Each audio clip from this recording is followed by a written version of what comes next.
Welcome back to Pods and Pies, our pretend sponsor. Is the Pie Pizzeria. I asked them today. Did you ask him? I said, hey, I spoke to the GM and I said, I have a podcast. We want a sponsorship. And he said, you need to go online, go to the donations page and fill it out. Dude, heck Wow. yeah. I said, all right. We just been Donations. saying, we're like tagging him in our podcast. We're just like, all we want is one pizza a week. Yeah. One a week. The sponsor is just giving us one pizza. Right. Yeah. So, and they do, I mean, almost all their pizzas are fantastic. And we got to start tagging Monster. I think I'd probably rather take. So do you drink 3 Monsters and not Monsters. Red Bull around here? Sorry, is that a Yeah, bad? no, it's a Monster office. Okay, cool. Yeah, it's a Monster office. But what do we got? We have a... So we got a bacon What? chicken ranch, that's a lot of gluten-free. bacon, dude. Gluten-free. Yeah. Yeah. Well, so tell me, Dan, what's the gluten? Like on a pizza like this, how do you make that a gluten-free? Is it basically just the crust? It's the crust mostly, yeah. It's and then the way they prepare it. Yeah, it's the actual. Take it. It's like doesn't have wheat, Yeah. or it's gluten free, like bread or whatever dough that they actually use. Yeah. Yeah. So it messes me up pretty badly. Actually, Well- I'm kind of gluten sick right now. That's why my face looks like I had a So fire on it. And you might somebody not put it out know. with a You might not tracksuit. know, and you get a little gluten, and it's just. I don't know where it comes from sometimes because Yeah. it takes a delay, and then I have to think, gee, where could that have come from? It's such Yeah. a pain. in Have the you butt. always had a gluten allergy as long as you can My remember? wife It's thinks just- I've always had it. I got tested about a decade ago. Don't ever get tested for that. It's like, Because you know, it's like you don't know. You don't know It's if you better want if to you really don't know. yeah, kind of. I mean, it may whether it's better or not better. It's on enough of a margin to be like, just don't get tested, man. just don't. Dude, I was telling these guys a story. I remember one of my vivid memories of him. We were sitting at Tsunami. And now this is the part where I eat, right? Yeah, While yeah, you talk. yeah. Yeah, This yeah, is, go. I'm talking a little bit. Perfect, So I was go. sitting at Tsunami, and this is I think when you kind of had figured out a little bit your gluten stuff. Oh, right. Yeah. He's like, hey, are these rolls gluten free? And they're like, yeah, we can make you gluten free rolls.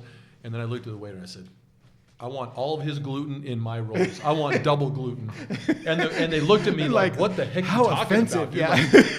Like, dude, they thought I was being so mean. But anyway, this is a lot of Bacon. and then chunks of little tomato, little chunks of tomato. I feel like we've gotten this one before, but it never had this much Well, bacon. I think they might have made it different if it's a different crust. Just extra I love bacon. onions, but I don't eat onions during lunch on a work day. Yeah, I care about my coworkers too Yeah, much. that's probably good. That's probably a good call.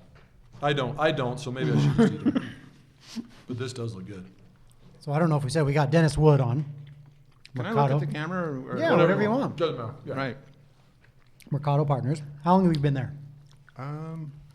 In total, like 5 years, 6 years. 6 years. Okay. Yeah, And you grew up in California, you said. I did. Yeah, Southern California. What brought you to Utah and when? Work, and I wanted to move from California. I know people think that's crazy, but I just straight up did. I got to a point in my life when I was like 26 or 27, and I just felt like there wasn't much there. I was going through a little bit of a sort of a spiritual renaissance also, and we got an opportunity to come out here, which is sort of where I envisioned that we would, to be a headhunter. And so we moved out here in '99. And you were married. Yeah, married we had just had our third child, Autumn. Yeah. Okay. And neither one of us have family out here, or at least had family out here. We sort of do, well, we do now. But at the time, it was just like, are you kidding me? Nobody believed we would last in Utah for more than a year in California. Everybody thought, there's no way. No, You're a everybody's- surfer. Right. I love I mean, the you water. love the ocean. Yeah. And our families are down there. We're both native there. We're like third generation, Californians kind of a thing. And it was just like everybody thought it was a joke. And maybe it was, but here we are 20 years later. And honestly, I love Utah. There are things about Utah I don't like. I don't like the inversions. I don't really like drivers here. I think they're hold on. passive aggressive. That's so funny. I have family in California. Right. Don't you think though a lot of the the worst drivers come from out of state? Yes, but they come from Idaho and Wyoming, just to be clear. What people So you're don't telling me no Californians are crappy drivers This that come is the into Utah? thing. Californians they're by and large, they can be so snobby, rude. We're vain. I claim a right to vanity. That's still in my blood. That's never going to leave. But the thing is, if you put your blinker on in California, someone's going to let you over. I know that's a strange concept, but it actually happens. So it's the craziest thing. Just put that no to the one test. wants you to get in. No one wants you to change lanes. Oh my gosh. They Put on just your blinkers. speed up. That's the kiss of death right there. It is a kiss of death. I think actually that's a very good passive point. aggression, and it's just bizarre to me. Because, I look at your car, and then I look at the distance between my car and the next car, and I think, Right. you really think you can fit in there? Well, shit, no, there's no way. I'm going to speed up so you Right. can't fit in there. Oh my gosh. But the worst thing here, the two worst offenses for me are the driving in the fast lane as though it's not a different lane. That's maddening to me. And then there's this strange thing where when you're passing someone, like they'll start to kind of edge to your lane as you're passing them. What is that? Like, That's passive aggressive. it really is, man. You think you're going to pass me? Right. I'm going to bump. I'm going gonna- to bump you over a little bit. I can tell you, Visser's done that. Oh yeah. You drive with Visser. He loves, but he Oh, does does it he? out of fun. It's Right. fun in the car. Yeah. He'll like jam you in. He's like, oh, they're speeding up and they want to hurry and get in front Right. of me. So he'll just make sure that the nose of his car is just right enough by the back of the other But one, is and you that, can't get over. But that is so petty. I mean, That what's is- more petty than that? Anyway, That's that's just me. yeah. But California. But we love Utah because everything is easy. Everything is freaking 20 minutes away here, and we have everything but waves here. We just need a wave. We need the surf ranch to plant something right here. Kelly Slater, and That's and- that but big if- machine that goes on the rails and makes the wave, right? If we had a wave machine here, there would be literally no reason for me to ever go to California. Throw it out on the Great Salt I'm Lake. just going to say that. Yeah, Get my the- family will the not salt. like hearing that, but I'm just going to say I just feel like it's true. So you went what was the headhunting gig? It was called the Diestel Group, and it was a sister company to Prince Perelson and Associates. It's executive Yeah, oh, search. yeah. And I was there for 3 years and did chief level like positions, VPs and stuff like that. And I did that for 3 years, and I had never done that before. And just got a call from a buddy, and he said, "I'm doing this thing," and it was so bizarre. I'll never forget. He's sitting there interviewing. We were like 27 years old, 28 years old, and he's interviewing this guy who's like 50. And he's suited up, and that guy's he's an executive, like really accomplished, and he's nervous. And I'll never forget that. Just thinking, what in the heck? I flew out, here to just take a look at what he was doing, and I was just so fascinated. But I knew nothing about it. In fact, real quick story. I was interviewing one of the first executives I interviewed. He had on his resume he went from KPMG in London to being the CFO at a life sciences company. And I thought, KPMG in London, the guy was, and it was said managing partner. I thought the guy was a managing partner at a radio station in London. So that's how little I knew at that time. Yeah. Okay, so What year was that again? 99. 99. Yeah, 99. Yeah. so you left California to come be a headhunter. In Utah. So who did you know somebody that said Yeah. you should come do this? Yeah, my how buddy did called me. Because headhunter is kind of in that HR world. Yep, that's right. That Right. was sort of the foray into HR, and I did that for 3.5 years, and then I see these venture capitalists here in the state of Utah, and they're all talking about management and and how important it is, and so it's a longer story than this, but I sent an email to this long-haired dude named Greg Warnock, who had just started with his buddy Paul Ahlstrom, this firm called V-Spring Capital. It was like this premier venture capital firm, and they were, we'd go to these conferences, and they'd be sitting up there, and they knew all their stuff, and they do, both of them. But I was just so impressed, so I sent an email out to Greg Warnock, and I said, you guys all talk about how important management is. Why don't you hire someone to help you, gain access to the talent, and then dispatch that talent inside the portfolio. And he called me back that night, true to sort of Greg Warnock form, at like 1 a.m., like, I'm serious? And I answered, and we talked for about an hour and a half, and 3 weeks later, I was at V-Spring Capital, and that was sort of the beginning of the rest of the suite of services, because I was doing culture studies and compensation, and I was on the due diligence team for all the companies and watching the pitches and everything else. It was a lot of fun. And that was Greg's first VC? Yeah, that was, I think, his Kinda first gig? institutional firm Yeah. that he had created. He had been investing on his own account and had done, prior to that moment, I want to say about 15 deals successfully. Yeah. So So what was the name of that? V-Spring Capital. It's now Signal Peak. Okay. Yeah. So he started that. Yeah, with Paul Ahlstrom and a few other guys. Yeah. And then sell. Did he sell it? Yeah, they ended up being sort of acquired, I think, by Signal Peak Ventures. Ron Hines and those guys swooped it up. And I left and went to Fusion.io. Yeah, you know what's funny? I think you were still at VSpring when we first met. Yeah, Yeah. right. And, Yep. so I mean, I don't know when you left there, but I do recall that was when we first met. Gall, dude, probably Yeah. 2005. Yeah. Ish. I think I left in 2009. Yeah, so maybe it was maybe a little bit after 5, but Yeah. it was before he left. And which is interesting because we didn't know it at the time, but I had one of my friends was involved in a deal that VSpring funded. You It was remember a it? vacation rental. Oh yeah, Zonder? Yeah, Zonder. Yeah, was Yeah. it? Was it? What's his name? Oh my gosh, Dude, he's I gonna don't be remember so mad when I don't remember his name he? right now because we're dear friends. He's Red Hair, the CEO, Yes. yeah, founder. I can't even believe he's Bob. Yeah, Bob. I can't. Oh, he's He gonna be actually came so in- mad when he Anyway, watches I this. even met him randomly. He kind of came in and did. He's great. Yeah. Anyway, He's a nut job and he's brilliant, and I love him. Yeah.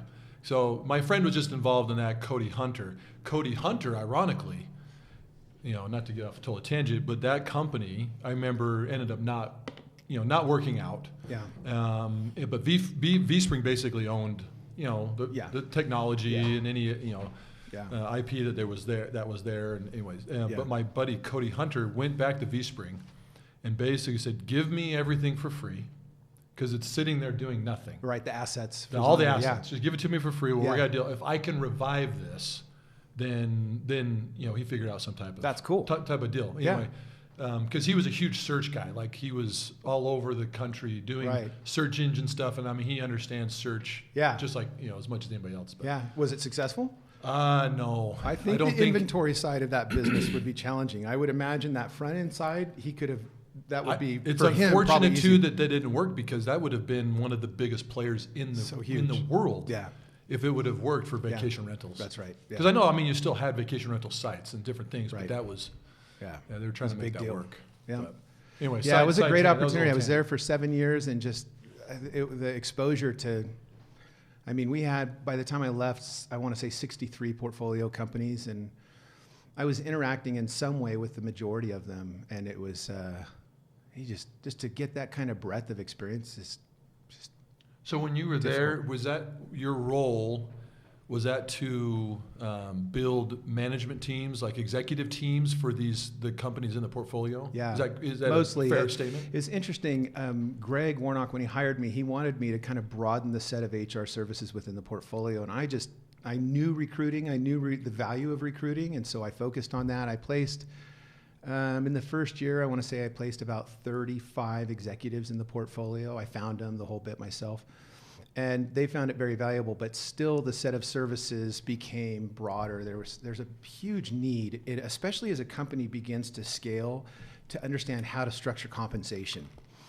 It's a real problem because in the very formation of a company, you're pretty opportunistic, right? You pay, first you pay practically nothing. Like you just barter whatever you have. You're like, oh, I'll let you use our offices and you put in 2 hours a week for my company, and then you can do whatever you're doing. And that sort of works. And then the next thing you know, you're like, okay, we actually have some money. We can start to pay people. But you're still just paying and getting away with what you can, and you're just kind of playing this game. And then there's this moment you hit, let's say, 15 employees, that you have to actually pay a market price. For somebody. Right. It's real disruptive for the rest of the people who've been like taking it on the chin the whole time, right? And then, but as that even continues to evolve, CEOs can't just say, well, what were you making? And we'll just add to that. And that's the deal with this person. And that's the deal. They actually have to start to think about parity in the market forces and stuff like that. And it's like a transition from childhood to adulthood. It's like adolescence. It's a hard transition. And so that's where I started to see that problem and address it. And you said you were there 7 years. 7 years before I went to Fusion.io. Yeah, loved it. What were you doing at Fusion? I was head of HR and operations there for 2 years. I was like the 70th employee, and we had about 400 right when I left. And it was and I was there for 2 years, and just crazy, just crazy. Growth is, I think, inevitably, probably invariably painful, but it's painful. but sometimes it doesn't have to be quite so painful if you have the right people as leaders or the right product market fit. We had just an absolutely killer product market fit. And so I knew that the company was going to be successful. Did they sell? They had an IPO first, and then it sold to SanDisk, I think, and then Western Digital. Yeah. There was a gal. Who was on here that worked? She worked with you there. Oh yeah. And she's followed Rob Liffrith around. Oh, okay. Yes, I know. Oh, it was Cassidy. Yeah, Cassidy. Yeah, yep. I think maybe you guys were there roughly. You overlapped a little bit. Barely in passing. Okay, if we did overlap, it was for probably 2 weeks, and it was probably the worst 2 weeks of my life, just because it was like, Because I left because it was just brutal. Yeah, it was just brutal. Yeah. In what way? Like, why was it? It's chaos. The steeper the growth curve, the more chaos there is. And the kind of chaos I'm talking about is, you can imagine, I don't mean to really just use weaponized language here, but like the fog of war. You don't really know what's going on in every front. As you're growing, you have more people doing more things, and the market's clamoring in a different way. And your budget changes month by month just because suddenly there's a new projection that we have to work against. And it just goes on, and that chaos leaves a lot of room, that fog leaves a lot of room for tension between people. And I just at some point just said, this is great. Like, it was an amazing experience. I got to help the company get ready for the IPO, the whole bit, and I just was ready to move on. And so I did, and I had 2 other opportunities that I was looking at, and I took a little online physical education company. Did that for, I think, just under a year, and then I did chargeback.com. Yes. Okay. Yeah, you went. I remember that little stint, that other company, and then Chargeback. How long were you at Chargeback? Like a little over a year. A little over a year. Yeah. What was that? Maybe closer to a year and a half. Chargeback was initially called Chargeback Guardian when I joined it. VSpring, one of the guys who I worked with at VSpring, Gavin Christensen, had called me and said, "Hey, listen, we have this company. I think they're going to grow." And there were more problems than they realized when they had called me for that call just to do some like human capital or HR or recruiting work for them. And eventually, as that story unfolded, they called me and said, "We are going to shift the way we think about this company, and we need a new CEO. Would you mind just being an interim CEO and tell us if you can see a business there somehow?" And so I spent a month, latex gloves on, basically. those poor people at that time. It was just so brutal. And they were just in the process of purchasing the URL for chargeback.com. And chargebacks is a process where when you buy something, like we buy this pizza, which we would never do to the pie chargeback because we love their pizza. But I'm just saying, like, if it were terrible, we could call the credit card company and be like, "This was awful, and I paid, whatever, and so I'm charging it back," and they will reverse the charge. If you do that a bunch of times, eventually the credit card company won't just automatically do that for your sake, but it really does kind of work that way. And so it leaves the merchants, really with not a lot of leverage, and they have to go through a process. It takes the average merchant about an hour to do a chargeback dispute, and they usually lose. Well, we had it pinned down to like 5 minutes, and we usually won. And so there was a real value proposition. And plus, when the money comes back to the merchant, it goes right back to the bottom line on the P&L. So it's a really killer value proposition. But it is more of a enabled service. And so that's not really what VCs, they love automation, But I went back and said, hey, there's the business, everything else, because there were a bunch of other lines of business that they were pursuing and just didn't really make sense to me. And I said, we should just be the chargeback provider. And so that's what we did. And they're still around. I think they're doing pretty well. Yeah. And then I left. I went back to Mercado Partners. Greg had called me. He was one of the investors. Said, thank you for doing this. Can you come back to the dark side with me at Mercado? And so I was there for about a year and a half before I went to Meritz CX. It's actually Allegiance. Hold on. Say that again. Yeah. So I went from chargeback.com to Mercado. So while you're at Fusion and Chargeback, Greg has now created Mercado. Right. Exactly. So now you leave Chargeback. That's right. Go to Mercado. For a little bit. For like 13 months. Still kind of in the same people director role. Similar capacity. In fact, a bit more expanded, or focusing on that expanded breadth of services as opposed to just recruiting. And was there for about 13 months. Loved it. I love Greg. I love the firm. You know, the mission at Mercado is great, and the experience is great. But I got a call from Adam Edmonds and Corinne Clark, and they were at Allegiance Software, which was about to be acquired by a billionaire who had a set of companies, Meritz, and one of them was Meritz Research, and we merged with Meritz Research and became Meritz CX, which was just recently acquired by InMoment. And they called me and said, "This is what's happening. We're being acquired. This company that's acquiring us is 2,500 people, and we only have 80 people." But we are going to assume the control of the services business, and that larger business of 2,500 people was like a services, probably 50, 70 years old business. And so it was, I think, Bill Merritt's idea of solving the innovator's dilemma problem, which is that as a company gets larger, it is challenged to innovate at a proper speed against the new entrants in the market. And so as this was happening, he had to figure out a way to sort of cause innovation within that larger services-oriented company. And I think his method was, let's go acquire a small tech company and have them run the bigger company. So I assumed that role just because I couldn't say no to that. Like the cultures of those two environments are so diametrically opposite. Can you just imagine like 80 person tech company? It's like this place, right? It's just happening and cool. And then the services is in St. Louis and just wasn't the same. The culture was different. The emphasis is on collaboration. It's on working together, and it's very much like the worst thing you could do in that environment is ready, fire, aim. You want to look stupid, you ready, fire, aim. You want to look smart, you coalesce.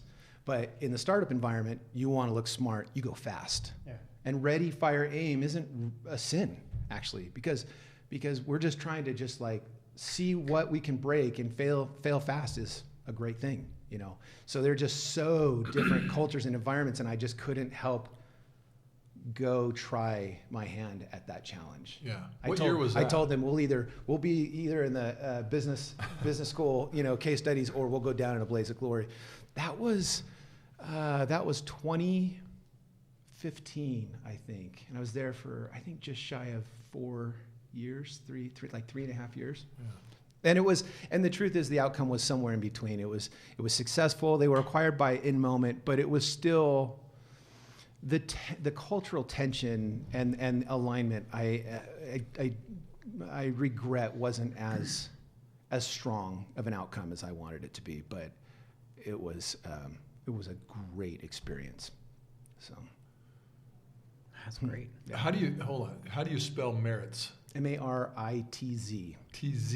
That's just his last name. Meritz, yeah, Bill Meritz, yeah. Bill Meritz. Billionaire, family money from like 4 generations. Really interesting story. Yeah. Where's the office? He's a good guy, St. Louis. Where's the office here? Oh, now they're. Is that over there by Thanksgiving Point area? They were in Lehigh. On the east side? Yeah, but I think they moved when InMoment acquired them, but I just don't know. Yeah, okay. Yeah. But they're still in Silicon Slopes. Yeah, like area. They're here. Were you there when they were acquired by InMoment? InMoment, no. That just happened a few months ago, and I've been back now. So when I left Meritz CX, I went back to Mercado, and that's been 3.5 years. Okay, so been at Mercado since. Yeah. Okay. Yeah. So it's been quite a ride of a career for me. The theme seems to be entrepreneurship, venture capital. I hate the phrase human capital. It seems crass, and I just don't like it. But I also don't like human resources. Yeah. It is just, there's something lame about it. There just is. That's funny. I think everybody that we've had on has like a different term. Yeah. Yeah, exactly. they don't like it, Team they're not members like or Right. HR. Or Yeah, it's people ops Yeah, is we kind of a wanna- thing these days. Human capital. Go to the Yeah. HR department. No. We don't want you to go to the HR office. Right, yeah. Okay. It's like, oh shit. Yeah. I gotta, That's right, I gotta yeah. go deal with the most boring people. Right. Yeah. But they're really not. They are. They Right. often are, but sometimes they're the coolest people. You got, But, you got some cool cats Yeah, in there. yeah. You know, you got some innovators. You got Yeah. some people with personality. But yeah, I mean, that Yeah. is the shit box Some- of right. some companies. But it's interesting. Yeah, a lot of the It's name totally changes. true. Yeah. It really is. Yeah. I mean, there's a reason why it's the Office and they have Toby and some of these other. I mean, like, Right. there's a reason underneath that. I know. So, We one time wanted to actually hire Toby to do dude, like that a would be promotional HR video for background checks or something. That's brilliant. And we literally researched the cost for hiring actors. Yeah. And it was a pretty penny just for Oh, you know, really? just to like fly them out, get them 50 to be grand. like a 15 How much? minute 50 thing. grand. They literally 50 for grand. like an hour. My God. Because they come in and it's like just do take after take after take, just get it, and then they're gone. Yeah, and at the same time, I remember I asked Britton Johnson, a good friend of mine, told me one time he had to do a commercial with like LeBron James, and it was like $1 million something. Dude. To fly in for an hour to do a Coca-Cola commercial or something.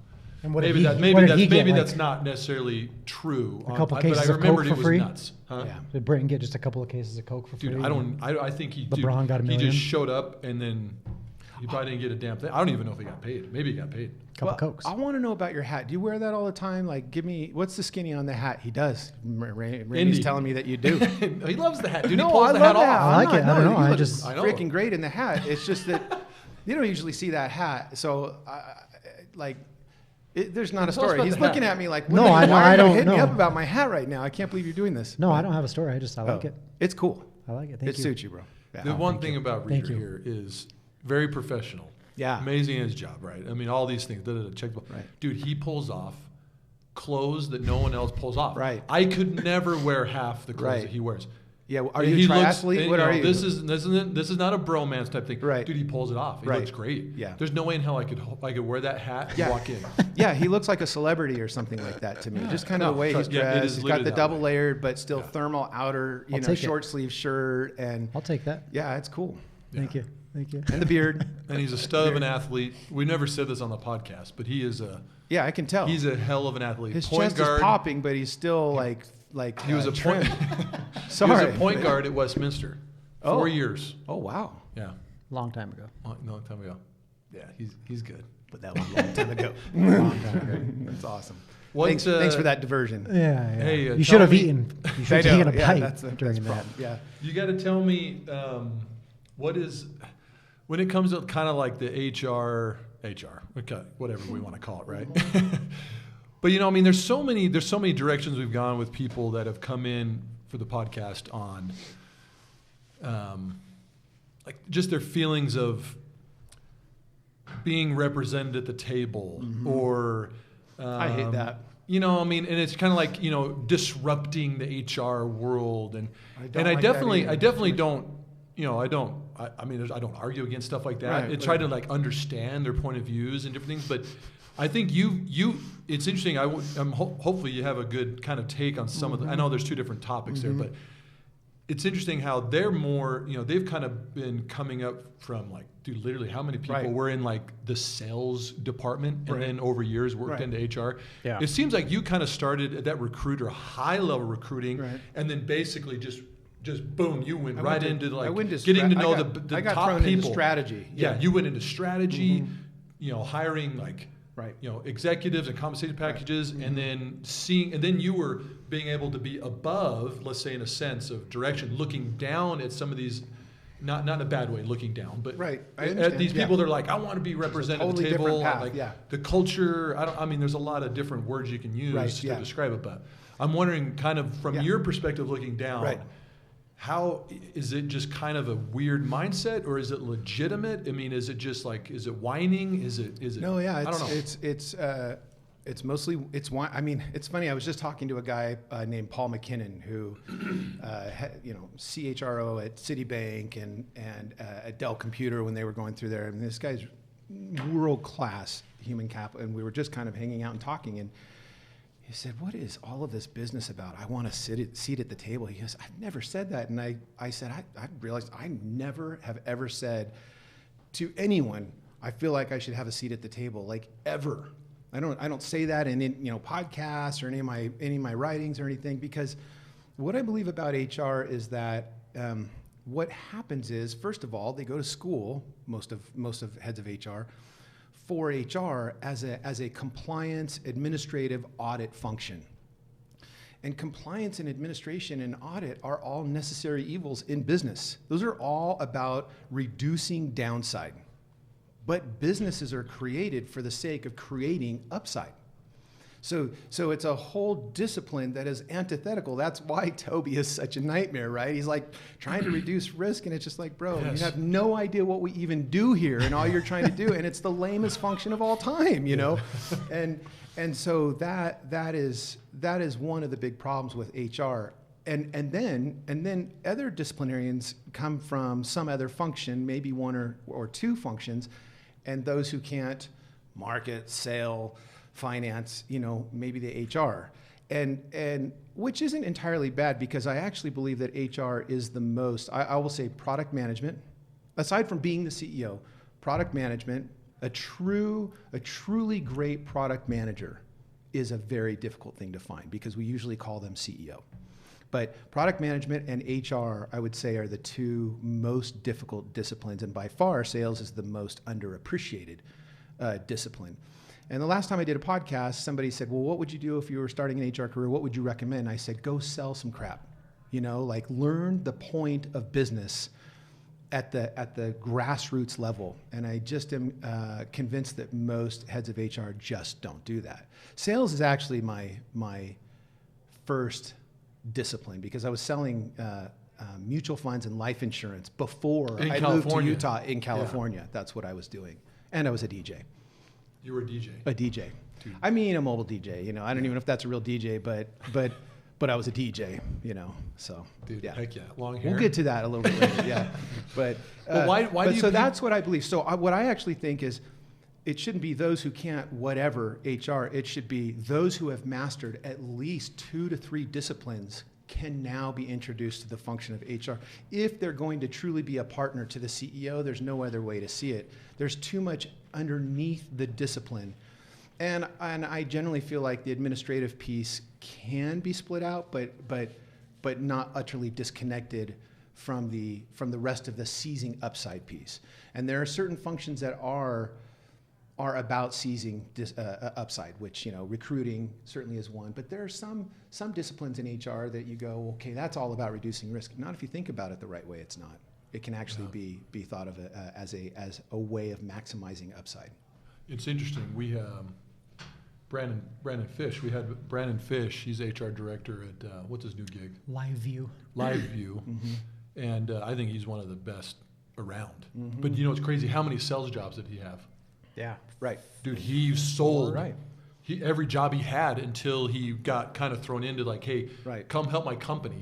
Right. And they'll put you in this position, do is sales, like building companies. But it's interesting. So I was speaking at a conference, and there were about 50 CFOs in the room.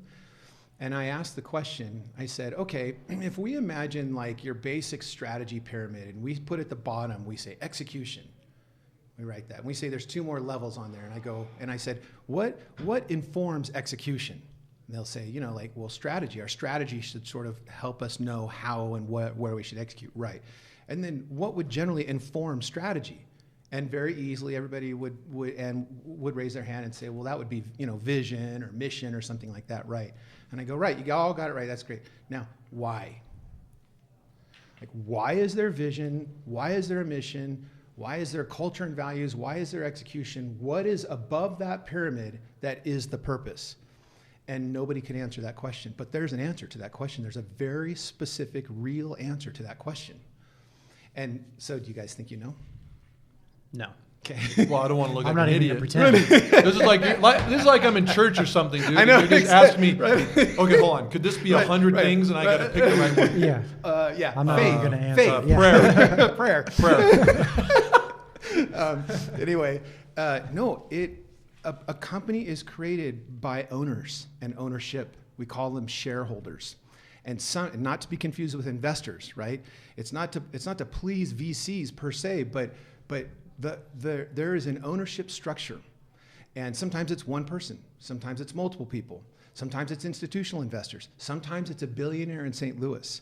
But that ownership structure and those interests are why that business exists, to create shareholder value. That's just it. That's the answer to the question. What, first of all, escapes most executives altogether, and certainly most heads of HR would never grasp, is how can I understand what shareholder value is so I can help the CEO with her vision, so that I can help her and the rest of the executive team execute accordingly and against that, without doing random acts of HR or finance or product management or whatever, right? And there's a way. There's actually a way to sort of have some grasp for that. But it's a question that most folks just don't even think to ask. So, yeah. So going back to kind of the question, sorry, Reader, I'm kind of talking a lot today about what, why would you think, why is it that you hear a lot of that from a lot of people in human resources? Yeah, why do they sort of say, we want to see the... do they feel do they feel undervalued? Is there a disconnect? A disconnect from the CEO to HR? Do they not... Are they button heads? Yeah. Why do they not feel like they're... I believe it's low context versus high context. I think the CEO has been hired by the board, who represents the shareholders, which is the whole point of the business, right, to do a job, and she is closest to that purpose as anybody can possibly be. And then you have an HR person who's busy trying to administer and reduce risk and maybe do something for the culture. By the way, who said Shiny Happy People is the most optimized culture for a specific purpose that shareholder values that the shareholders have? What if the shareholders want to have a lifestyle business? That's all they want. They just want money on the side, and it's a really easy kind of environment where just people wake up and they turn cranks every day. Where is it written in the stars that Shiny Happy People is the answer to that question?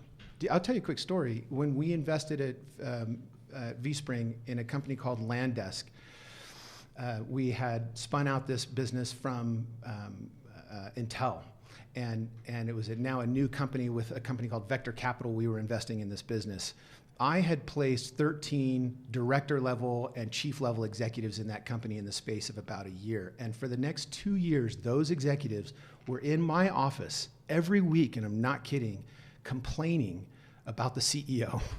I'm not going to mention their name, but complaining about the CEO. So one day I go into Ed Ekstrom's office, and I said, we got to do something. Our CEO's just not cutting it. He goes, what makes you think that? I go, I'm here counseling every executive every week. And he was too. Ed was fielding calls, and I know, whatever, and just trying to get them to not be too upset. And then he looked at me and he said, and in the meantime, this CEO is driving crazy value. And every one of these executives are going to laugh on their way to the bank when there's an exit, which is what they wanted to begin with. So this was a CEO who was high accountability, low rewards, and he was creating crazy outcomes. It may not have been sustainable, but it's what the shareholders wanted. And so that's that. So heads of HR get spooled up on Shiny Happy People or this or that, and they never usually step back and go, well, what is our purpose? And is that really the optimal thing?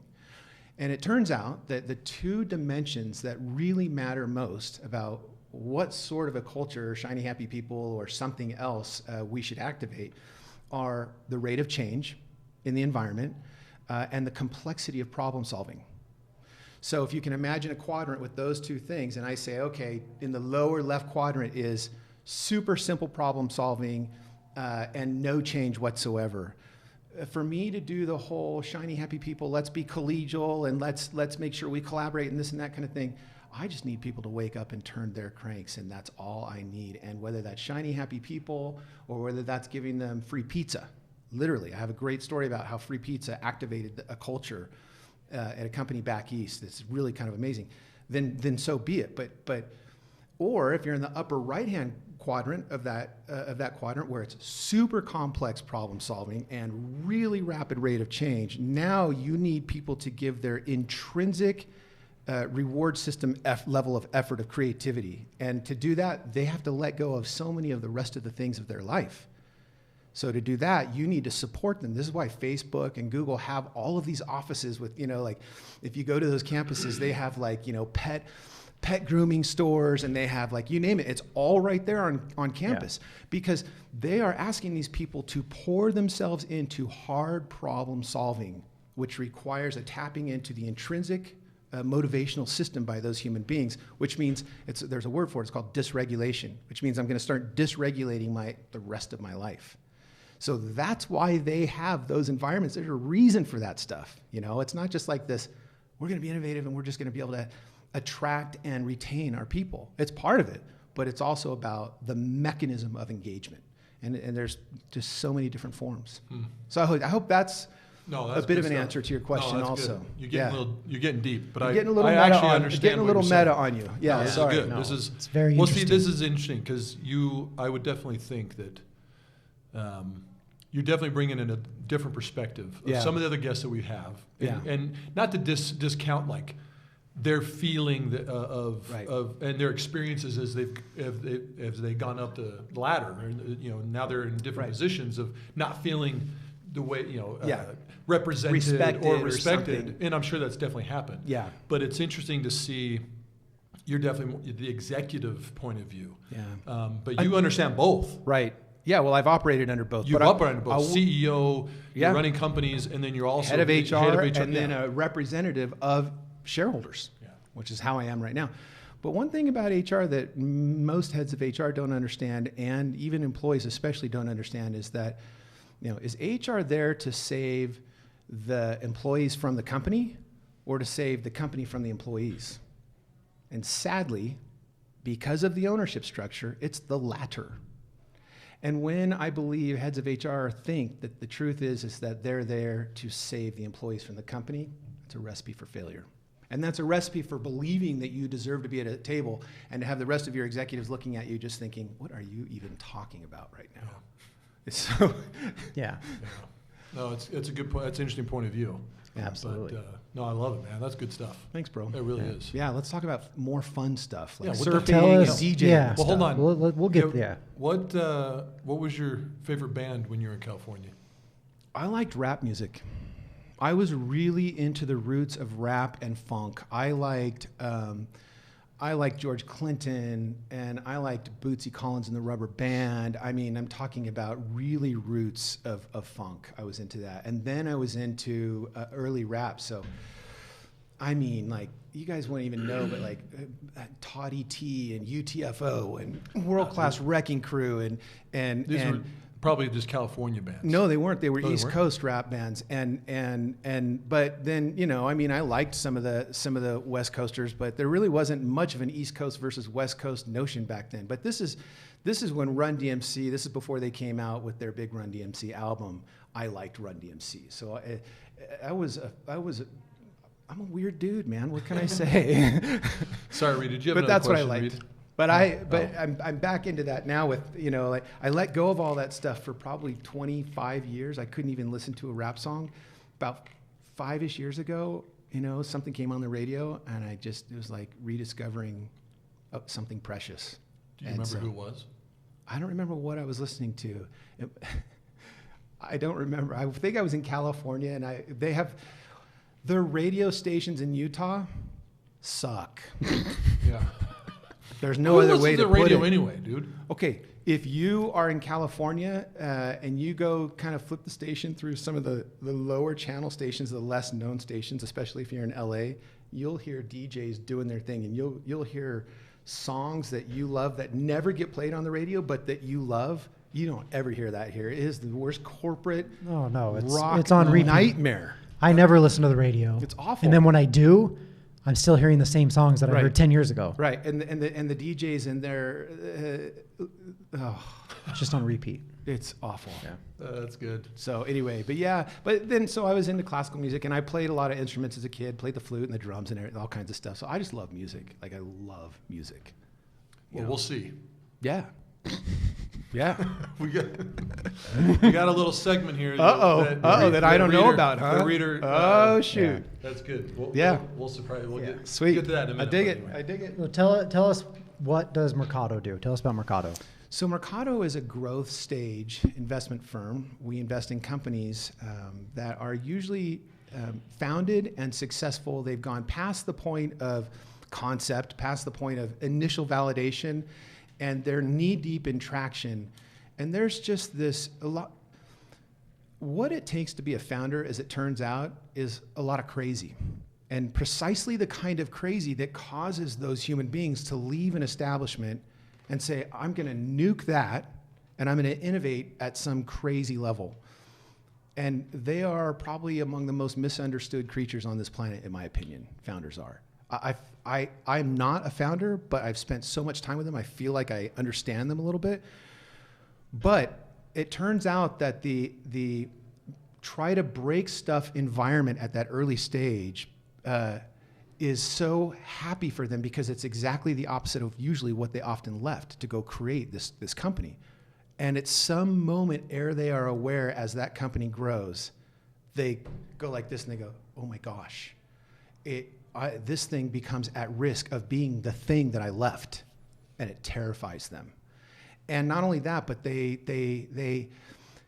if you think about innovation versus efficiency, those two companies, the Merit CX and Allegiance, one was all about innovation and one was all about highly optimized efficiency. They don't like each other. And the reason for starting a company is innovation. And not long after that, let's say 80-ish employees, suddenly efficiency becomes a word. And that scares them to death. Not only do they hate the word and the idea, they don't actually know how to do it. That's not what they're wired for. Yeah. And so Mercado, part of our strategy is to work with founders and say, listen, we do, and we'll help you scale. We'll help you realize the vision, but still retain the soul of your company. And that's what we do. Now, that's explained from the perspective of the human capitalist, but our big idea is that money is good, smart and helpful money. Helpful versus not meddling and getting in the way and dictating. We take a minority position in the company, so even if our ideas were the best, we couldn't exact them on the entrepreneurs. So we're very much about collaborating, and I feel like I'm like a field guide or something like that. Like, there's the game trail. I promise you just follow that trail right there. You're gonna find what you're looking for, kind of a thing. And if there's anything you need from me, just holler. I'll be right over here. But we don't walk the trail. We don't point the gun. We don't pull the trigger or snap the camera. I hate using violent metaphors for business. I shouldn't say I hate. I love them. I'm trying to avoid them. How many employees does Mercado have? We're at about 32 right now. Okay, so you're in the people space. Yeah. Are you doing all of the typical people things for Mercado? No, I'm not. Okay.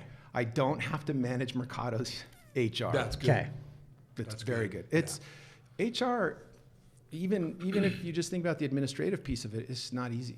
No. Okay, so what are you doing? So you guys find who's an example we can use? Stance? Wasn't Stance one of your guys? Stance was, but it's maybe a little bit atypical because that was pretty early stage that we entered that company. SaltStack would be one. Galileo was processing, one. Processing was when they just sold. So yeah, I don't know. There's a whole slew of companies here. So just give us an example of pick one of those companies that you guys are involved with, and then your role coming in. How are you helping this? Company? So I'm working heavily right now with a company actually called Kalderos, Kalderos. It's in Chicago actually. And they have figured out a way to help the pharma companies and the pharmacies manage all of the discounts and so forth. Believe it or not, there's no centralized exchange to manage that. So the pharma companies don't know whether or not discounts have been applied and so forth. And so they've solved for this pricing problem that creates a lot of risk for the government who provides reimbursements, and the pharma companies and the pharmacies. And they're scaling so quickly. One of my things is to say, how are you paying your people and why are you paying them that way? Let's talk about a way of thinking about compensation that can help you get from here to there, so that once you get there, you can do whatever you want. You can continue to grow the company, you can have an IPO, you can readily be available for an acquisition or whatever the case may be, but you're not making decisions along the way with respect to compensation that are making your path constricted downstream. How do you build the recruiting machine? So I spend time helping them. Very often I'm finding their first head of HR for them. Is there a certain size of company that you are more involved in? Like, say this company, I don't know how you say it again. Calderos. Calderos. Yeah, great 60, CEO, great 50 company. employees. Yeah, like that. About So you're that coming in size. and helping, but what if you guys find a company that you're interested in, that you guys, you work together, you partner, that's 200 employees? Yeah, we have. Like, does that change for you? Yeah, it does change. One of our portfolio companies, as an example, is Lendio. Okay. And they have, world-class executive bench and capability. And so now my role is way less hands-on and way more over here to the side, and once in a while reaching out to the CHRO and saying, hey, sometimes this might be important, and because they have a grip. They have in-house almost everything they could possibly need. And so now I'm just somebody on the side that they can tap into and maybe help them with some question that came up that nobody could have necessarily anticipated. It's far less of an active kind of a role. Okay. I'm not doing HR for any of these companies, but some of the companies are much more needy because of the stage, and some of the companies, because of their stage and the internal capabilities, more will just ask me questions like, hey, how would you approach this? And I'm fully waiting on the sideline and wagging my tail if they pick up the phone and call me. Like, I'm just happy as can be, because we don't insert ourselves into their process. We're always it's one of our isms at Mercado. We wait to be invited. Okay. Real follow-up question with compensation. I think most people think, when you say the word compensation, like, well, what's complicated about paying me $50,000 a year? Yeah.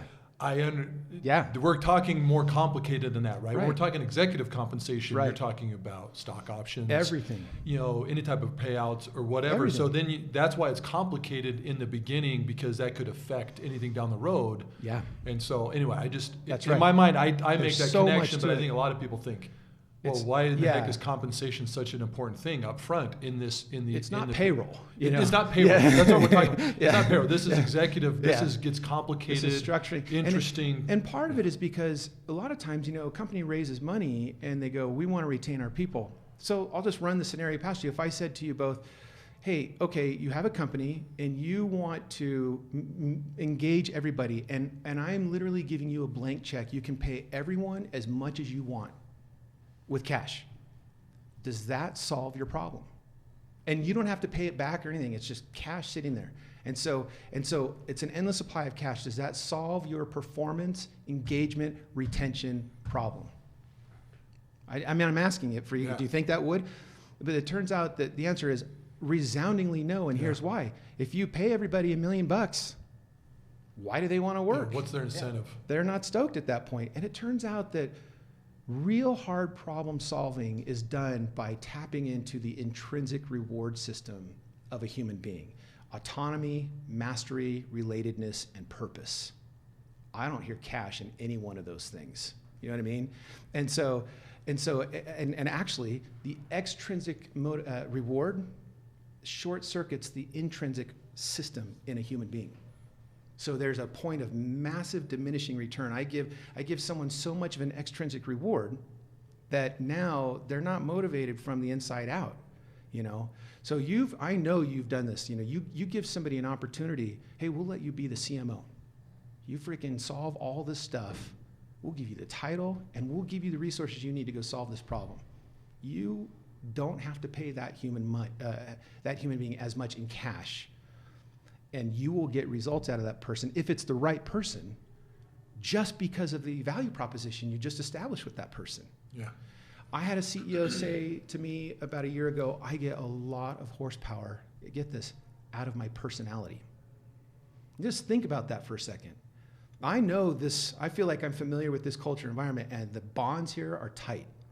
I promise you, that is part of, if you think of compensation as the company has what the employee wants and the employee has what the company wants, that's everything. That's culture, that's offices, that's opportunity, that's title, that's stock options, cash, benefits, you name it. It's everything. So our approach, we call it intentional compensation at Mercado Partners, is to say, what is the value proposition and where does the company fit on that quadrant that I explained earlier? And therefore, what is the best compensation strategy that creates great outcomes, allows human beings to give their very best contribution, and is aligned with the strategy of the business? That's the essence of what we call intentional compensation.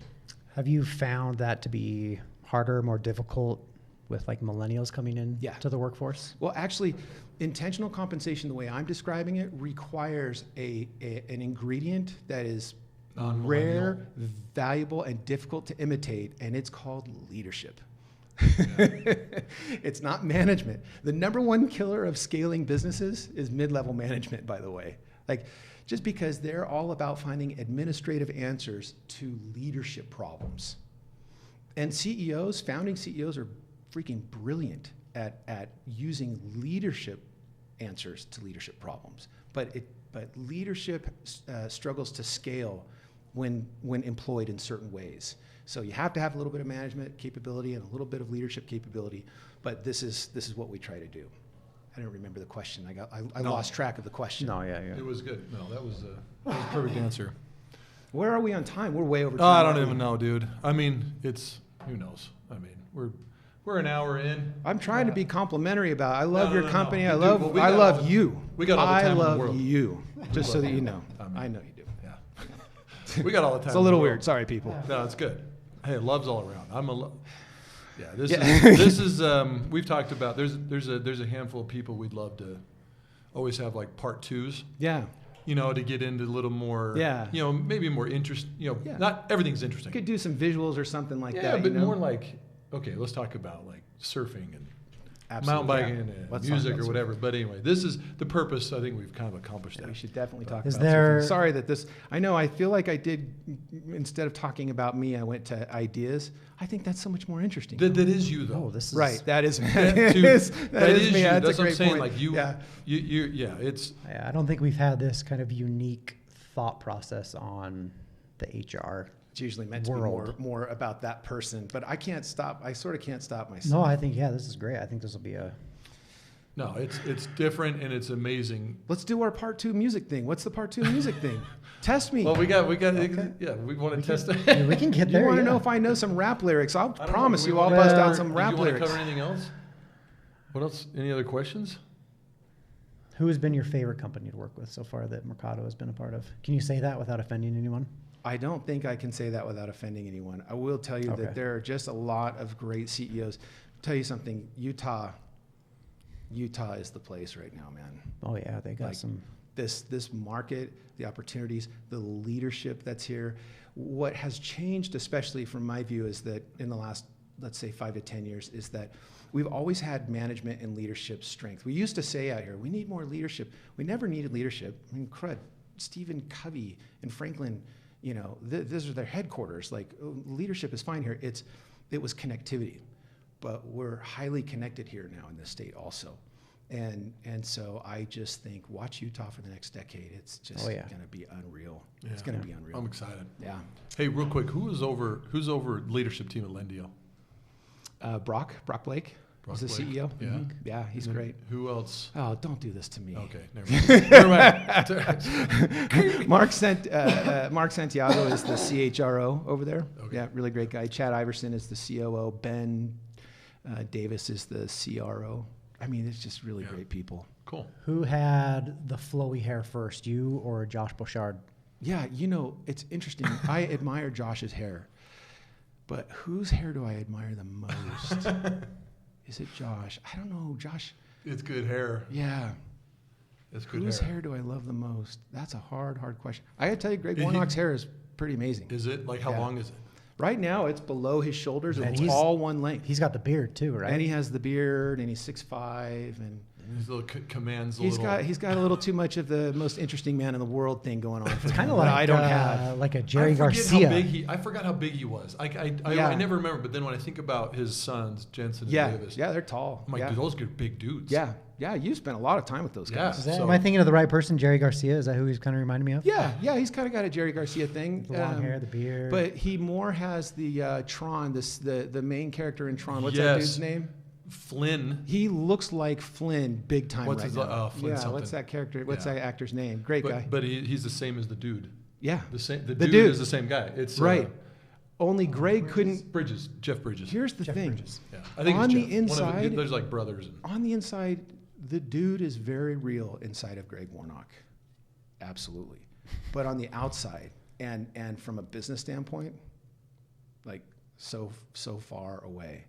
But I love the dude. The dude abides. I love the dude. Dude Yeah. I'm more like the dude. Yeah. But I've got 5 kids, and so I have to be the Dennis. The Dennis. the Dennis. The dad. The dad. Yeah, exactly. Hey, dude. Yeah, dude. Another thing, dude. How big is your dog? Oh my gosh, he's 170 pounds. Saint 170. Saint Bernard. Right? Saint Bernard. I got to show you a video just real quickly of my son. I bring it up only because more, I met your dog when it was a puppy. That's more than me. Oh, you did? Oh yeah, Derek brought him here. That's right. Derek, Dennis's son works for us here, but that dog is bigger than me. This is my youngest son feeding him last night, just to get a sense of. And my youngest son is 14, and he's a very not very large, but a large 14-year-old. Yeah, he's eating it. He's just giving him string cheese out of his mouth. Out of his mouth. That dog. But look at his head compared to my 14-year-old's head. Yeah. It's like 3 times the size. I've seen pictures or videos. He seems like he wants to be a lap dog. He thinks he's a lap dog. He'll come barreling in. First of all, our doggy door in our garage.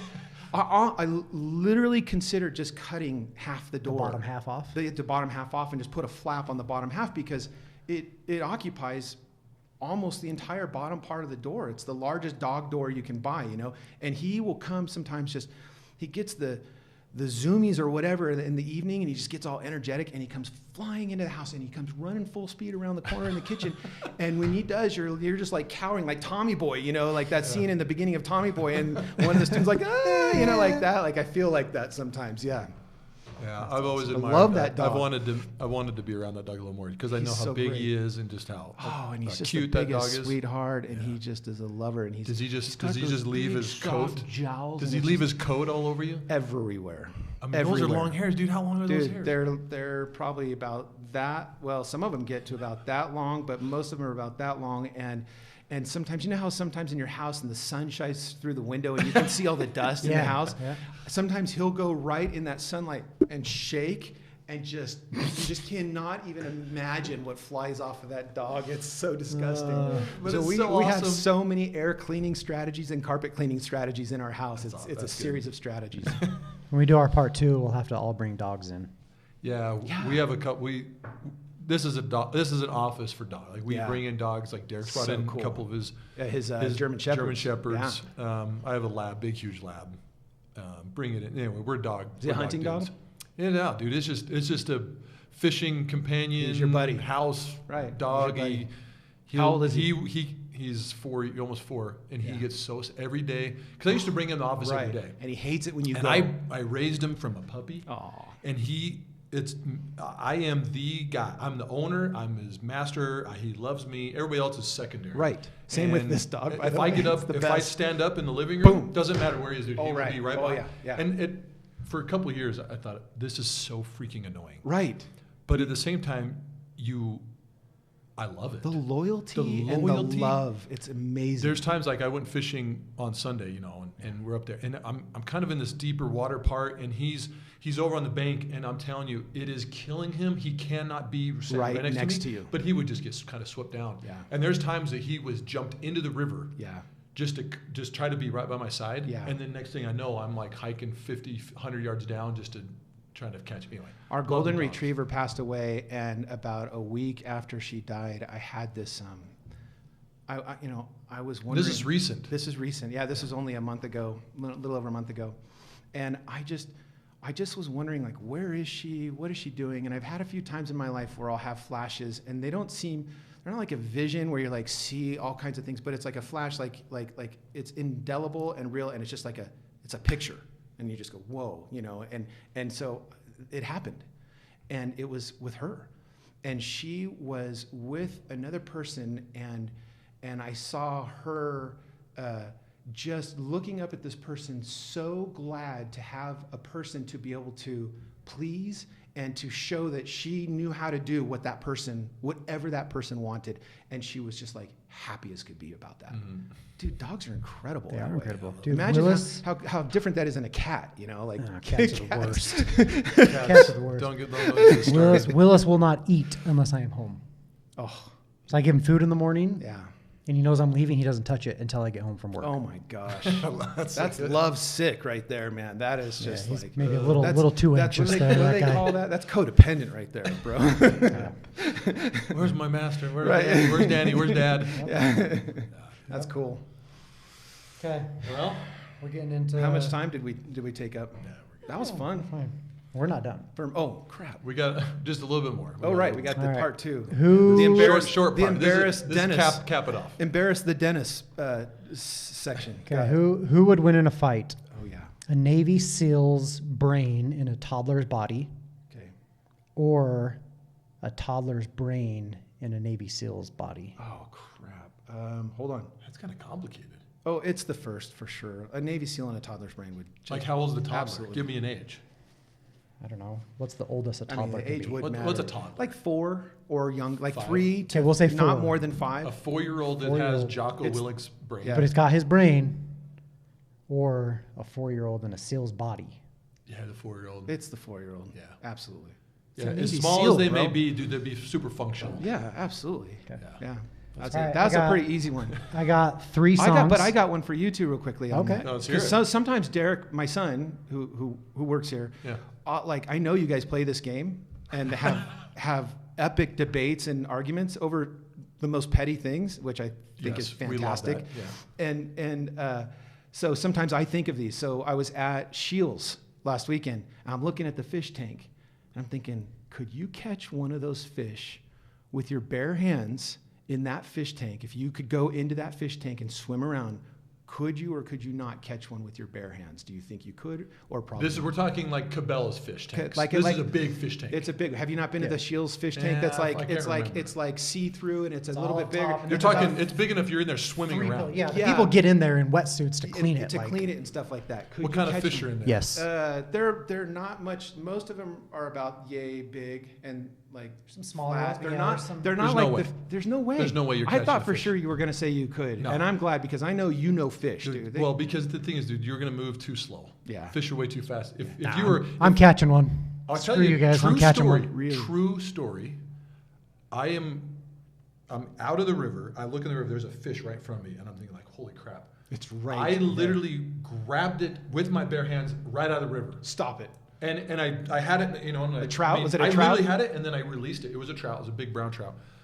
But that was one of those like, I know I could do that because I'm quick. If Right. you're in the water, you're slowing down. Right, and it There's didn't no have way. much place to. Didn't Yeah, have, yeah. It was sort of anyway. cornered. But or if you're in the something? water, dude, you're always so slow. You're swimming around. Right. There's no way you're fast But you enough to could grab the you fish. could methodically sort of corner them, and it has small little areas Dude. that you could corner them into. The I fish still are- think the second you try to grab, it's over. They're sprinting 30 Yeah. miles an hour Yeah, in they're so fast. in Yeah. a split second. Agreed. That's Okay. a good question. Well, no thank way, you. no Thank way in hell Yeah, you're catching yeah. a fish. He thinks he could, but that's Well, come but on. he's an athlete. I don't know. We're not. Yeah, I'm that's not an true. athlete. Yeah, look at him. Yeah, And he's a point guard. you're an athlete, bro. But he's obviously super agile. And He you're is a super super athlete. strong, Yeah, yeah. powerful. Yeah, don't get me started on Danny and how much better he is at athletics and working out than me. But No. All right, I got 3 songs. Okay. I'm just going to give you the lyrics. Which one? Okay. Yeah. Okay. Okay. Yeah. You got to tell me the artist, and Okay. if you can, Piece of cake. title of the song. Okay. Piece of cake. Money get away, get a good job with good pay, and you're okay. Money, it's a gas. Grab that cash with both hands and make a stash. New car, caviar, 4-star, daydream.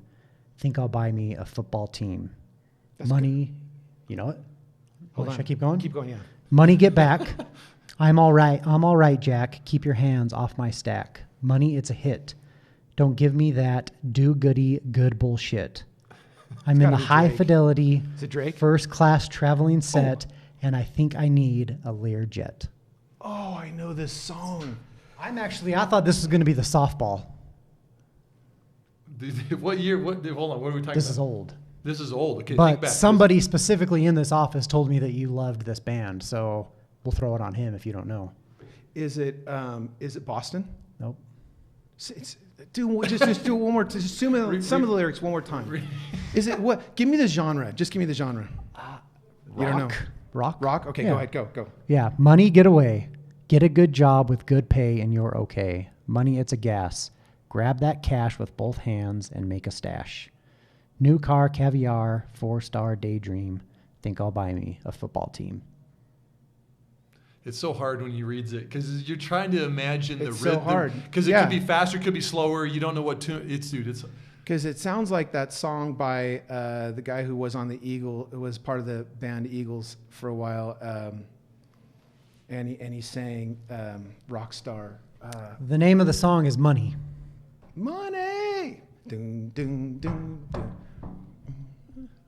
And now I can't even remember Yeah. who.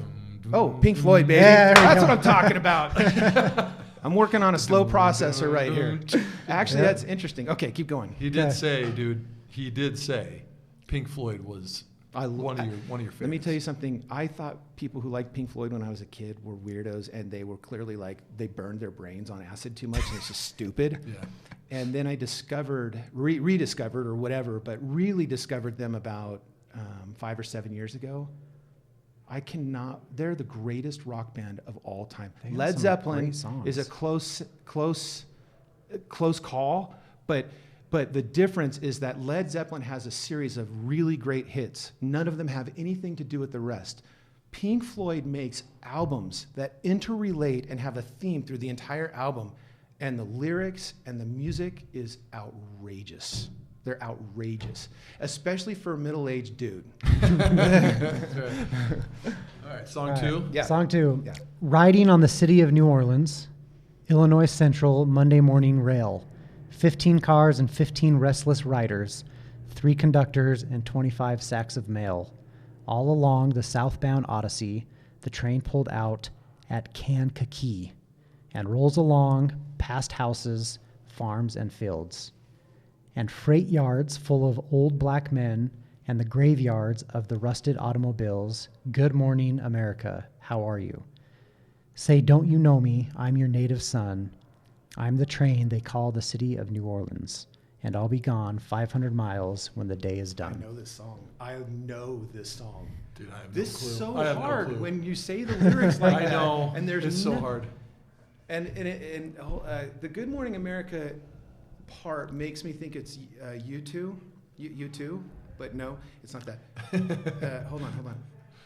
It's called City of New Orleans. New Orleans. I don't know however you want The to say song it. is called The City song of is New called Orleans. City of New How old Orleans. is the song? It's older too. We're like Pink Floyd old. Yeah, I think so. Yeah. I don't know it. This is a feel like I don't know big, it. big proponent of marijuana. He's old. Ted Nugent. What's the chorus? Do you have the chorus? I didn't put it on. Okay, tell us who it is. Willie Nelson. Oh, Man, I didn't think you were going to pull Willie Nelson on me. Actually, I do know of that song. I don't know it well. I even think I have it on my.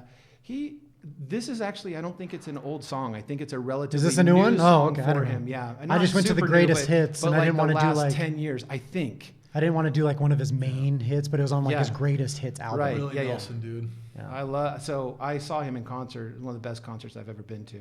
I absolutely adore Willie Nelson. Yeah.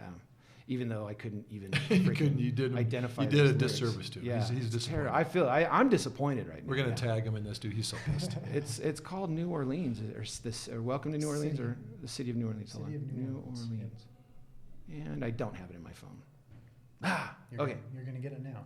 Yeah, that's Yeah. right. Okay. Okay. All right. Last All one. right. one. Now here you go again. You say you want your freedom. Well, who am I to keep you down? It's only right that you should play the way you feel it. But listen carefully to the sound of your loneliness, like a heartbeat drives you mad. And in the stillness of remembering of what you had, and what you lost, and what you had, and what you lost. What? Thunder only happens when it's raining. Thunder only Players only happens love when you. It's raining. I know that song. Of course, I know that song. That's Fleetwood Mac Dreams, There baby. we go. All right. Okay, there we go. That's good. Another Yeah, one. you're rolling. Another we one. got one. Do one more. I don't have any we got three. We got three. Dang it. Okay, so we have a series of would you rather questions. Yeah. You have to answer. That's cool. You got to pick one. Okay. Yeah. Okay, And cool. then defend it or just pick it. If you want to defend it, Okay. yeah, you can. All right. But Okay. that's the rules. You got to pick one. Okay, You cool. can't say no. All right. The first one is, you've probably heard this before. I would be shocked if we haven't talked about this Yeah. together. Yeah. Would you rather have Barry Bonds swing a home run swing to the middle of your back, or Tiger Woods driver right to the shin? Oh, Tiger Woods for sure. There's no question whatsoever. That would probably be more painful. Like the of the moment would just be Yeah. so exquisite. But Barry Bonds would wreck your life for good. Yeah, I mean, the- Tiger Woods probably would too, but you could still walk after that. That's always the argument, right? Yeah. It's what's the worst case scenario? Right. You really could die, Right, with Barry Bonds. or be paralyzed. Right. And then the worst case, what, like new leg? Shattered shin. You got yeah, a new leg. You got a great titanium Right. leg. Yeah. You're freaking rocking your robot leg at the gas station. Right. I mean, right. whatever, right? Yeah, That's- I think kind of chicks dig that. But anyway, sorry, you can but scratch that. I from do take I love the Barry Bonds option. Right. Why? Well, I think you know what's coming, right? Right. You know what's coming. Yeah. I think I'm gonna just. Right. I'm gonna kind of start flexing. Yeah, And I'm like, right. dude, swings hard Yeah, as you can. and you sort of think that and my maybe whole- you can- My whole thing is, okay, the bat hits you in the middle of the back. Right, And right. the energy is dispersed through a lot of the bat. Yes.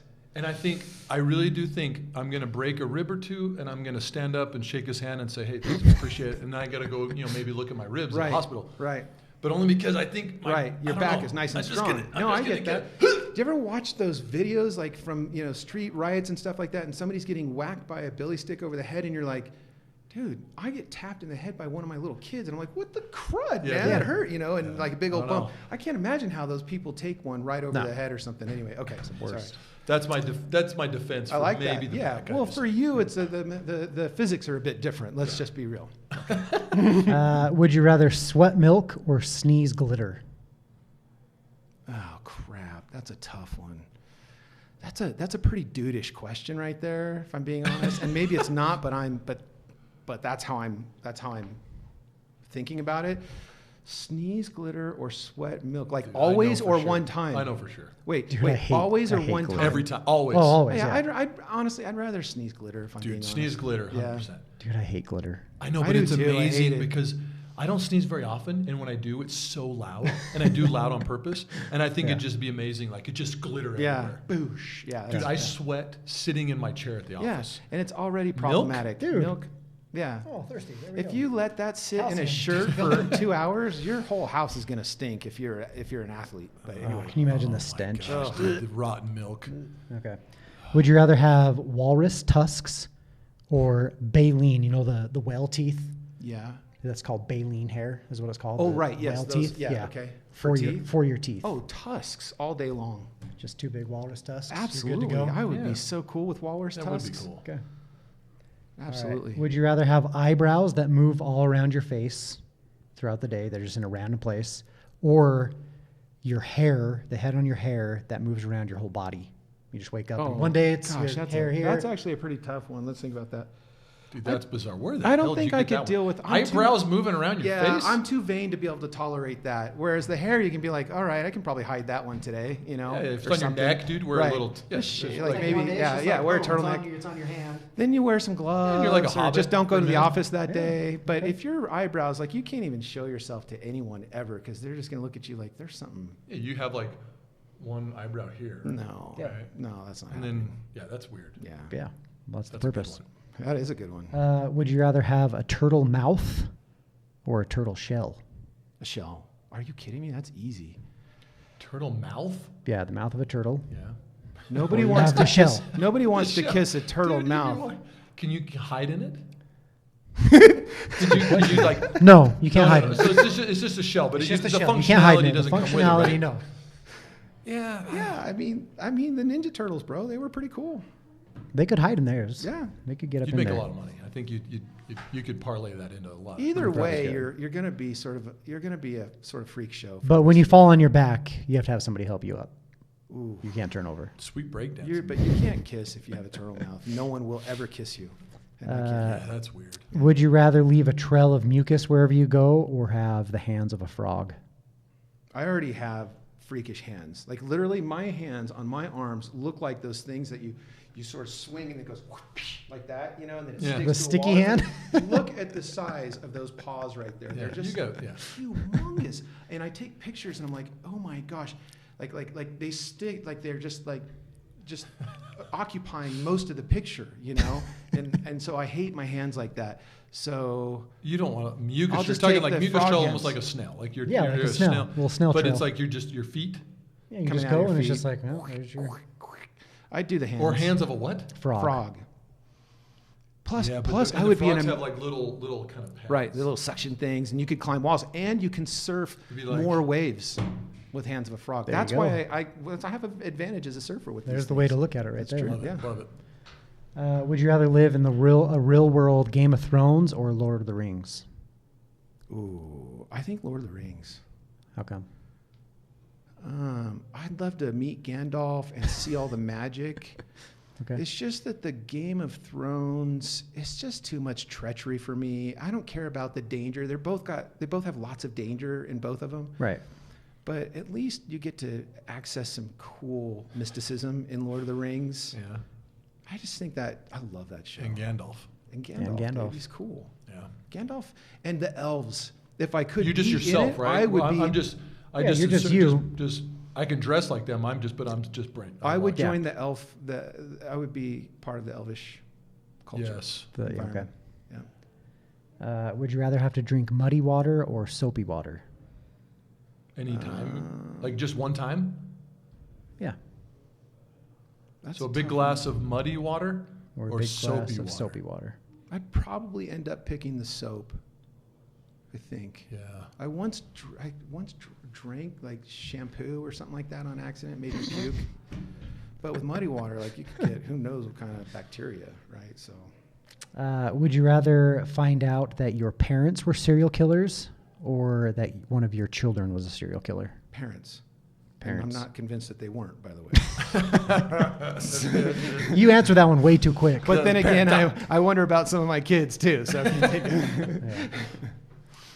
Oh, dude, hey, can I ask? I think I remember one. And maybe this isn't exact. Correct me if I'm wrong. So hopefully I don't deliver this poorly.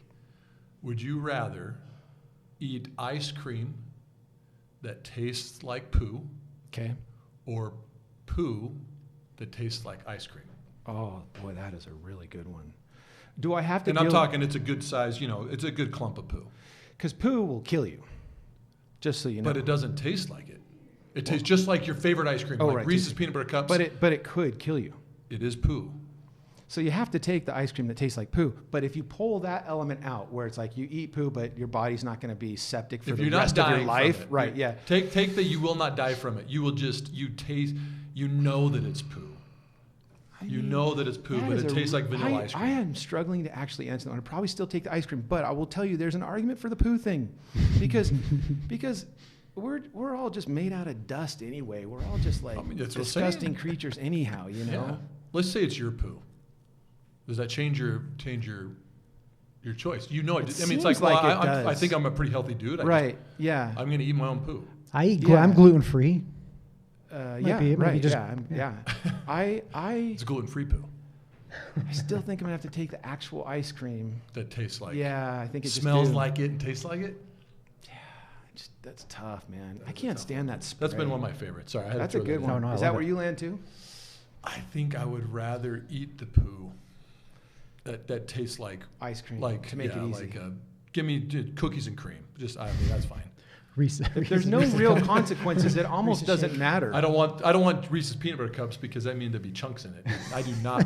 I think that might set me over the edge. But if it's just like a smooth little, soft serve. This segment brought to you by The Pie. The Pie. Sorry. Okay, would you rather lick an open wound of someone you know or have to lick a stranger's scab? Oh, by far the first one. by far. Open wound of someone you know. Yeah, that's not even that big of a deal, dude. We used to, actually, I grew up with brothers, and I can literally remember challenging each other to do that. We did. It's no big deal. Easy. If you grew up hunting and fishing and stuff like that kind of stuff, you're just like, whatever. You've licked your own wounds. I mean, yeah, seriously. Would you rather have the neck of a giraffe or the hands of a baby? See, now that's hard because hands of a baby, I'll be a cruddy surfer. Like, I won't catch a single wave. We're talking a legit neck of a giraffe. I mean, it's 6 feet. Oh, well, then off the your hands neck. of a baby. Nobody's. I mean, your personal life is up a creek with a You got your giraffe arms neck. that are just this long, dude, and then your hands are this. They're like this. Yeah, no, I can do that. I think you can figure the surfing out. You'll figure it out. Yeah, I'll get like an electric surfboard or something like that, and just catch waves that way or something, I suppose. But you're not paddling to catch a wave with those kinds of hands. You gotta have hands, you know. Yeah. Or you could put something. You could put prosthetics on your hands. Yes.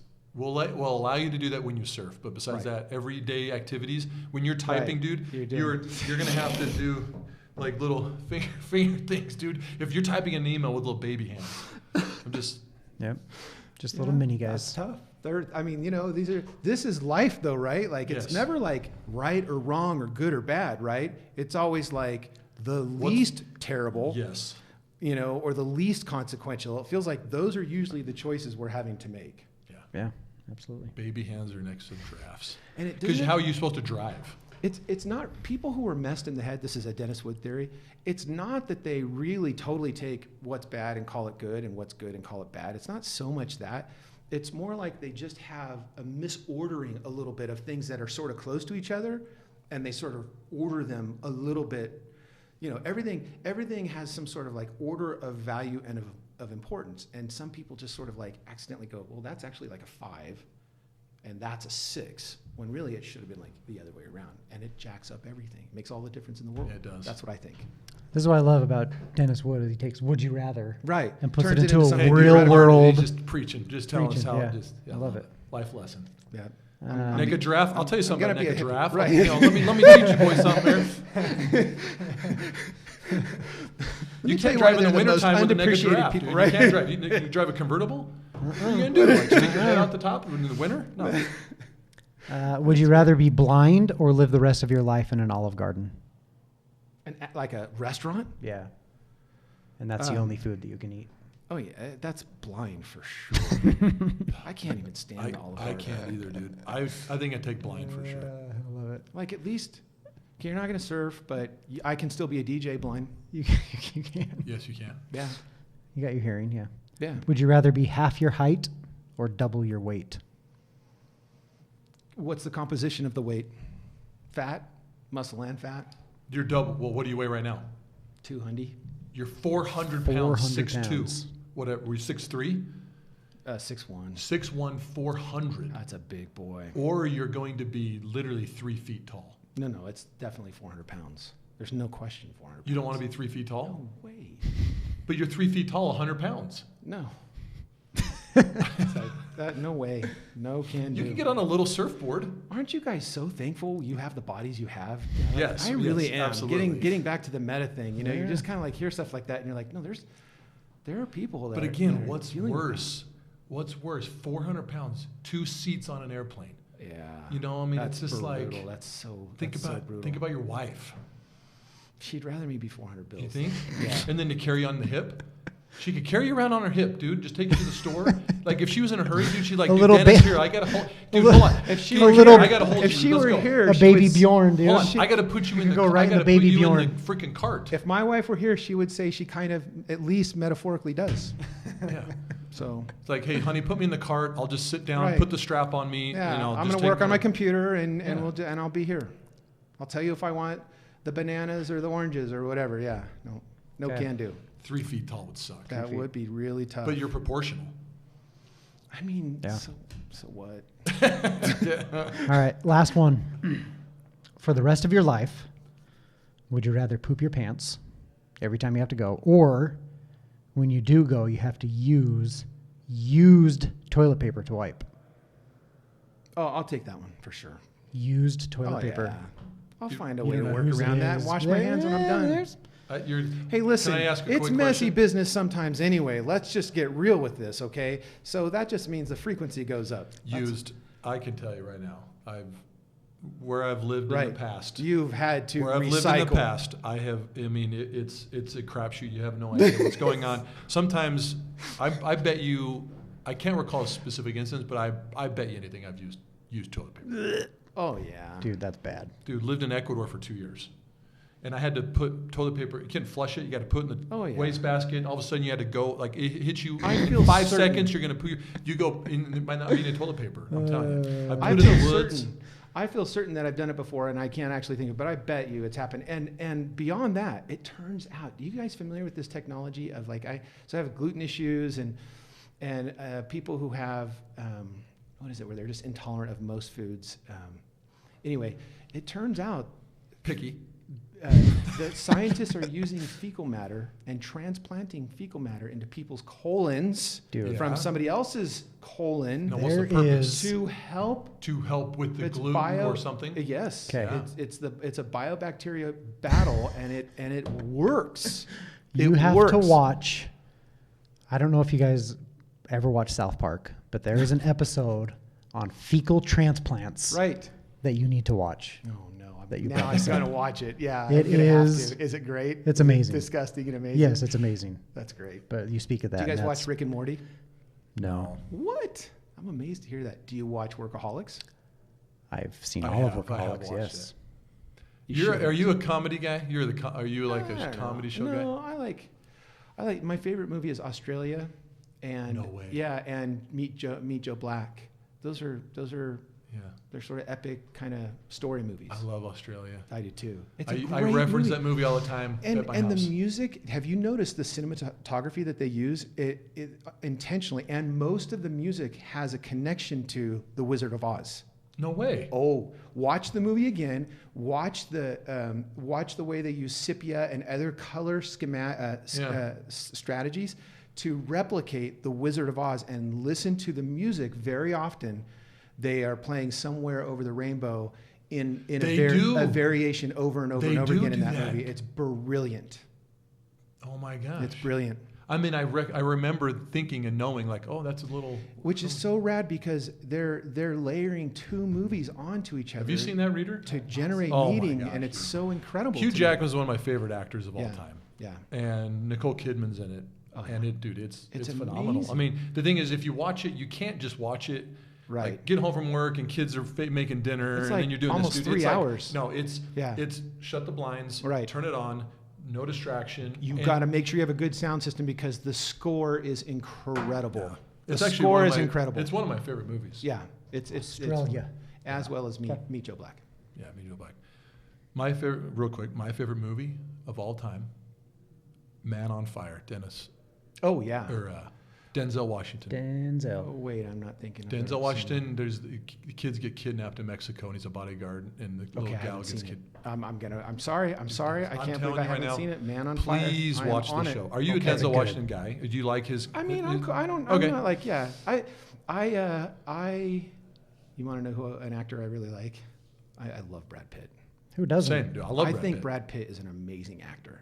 I do. I mean, Yeah. I think he's super ultra good looking, and that's why I'm kind of trying Yeah. to do that hair. I wish I could have done his Fight Club hair. yeah. I envied Yeah. that guy when Fight Club came Okay, out. it's One of Man- my Man on Fire. all-time Brad Man on Pitt Fire. films is Snatch. Oh yeah. Oh, my yeah, gosh, Yeah, dude. that's a Love great one. Snatch. Yeah. It's just you got to watch it by yourself.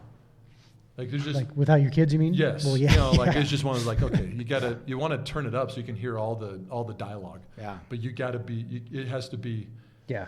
no one around. Yeah. But Yeah, that's a Yeah. great one. please watch Man on Fire. I'm on it. Probably Please, tonight. please. Yes, and I'm gonna. I'd go. love recommendations. I watch too. You know, I watch. movies. I'm a guy that loves shows that there is a level of revenge Yeah. in a good.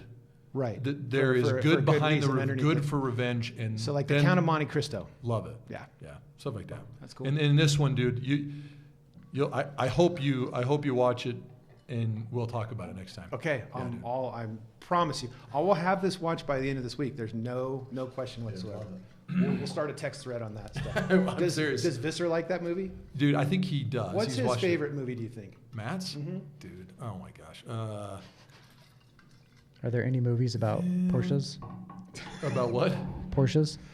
Porsches. You know what? You know, it's interesting. I don't even know what his favorite movie would be. Speaking of movies about Porsches, have you guys seen the movie about Ford versus have you seen Ferrari? this one? Ferrari? Ferrari? Yeah.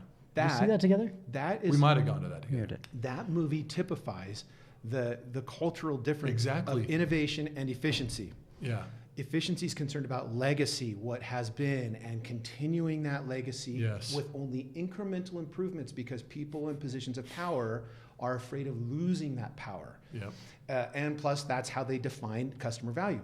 Innovation doesn't give a rip about any of that stuff, right? Yeah. And that is the classic conflict that large companies and small companies have, and that's what I saw in that Merits. It was such a great opportunity. I'm so glad I did it, but it also took years off my life. I'm actually 25. Good idea. 25 plus what, 15? Yeah, no, plus 25. Plus 25. I'm 50. Hold on. You had a 50th birthday. Just a few months ago, 4 or 5 months ago. Congrats, man. 50, bro. Yeah. 50. Look Those are good. good. Look Yeah, good those for are good. 50. Those are- Get your colonoscopy. Yeah. Yes. Speaking of poo. Yeah. We'll end it right there. And that's where we're ending. Get your colonoscopy. Thanks, Dennis Wood brother. says so. Dennis Thanks, Wood. man. Cheers.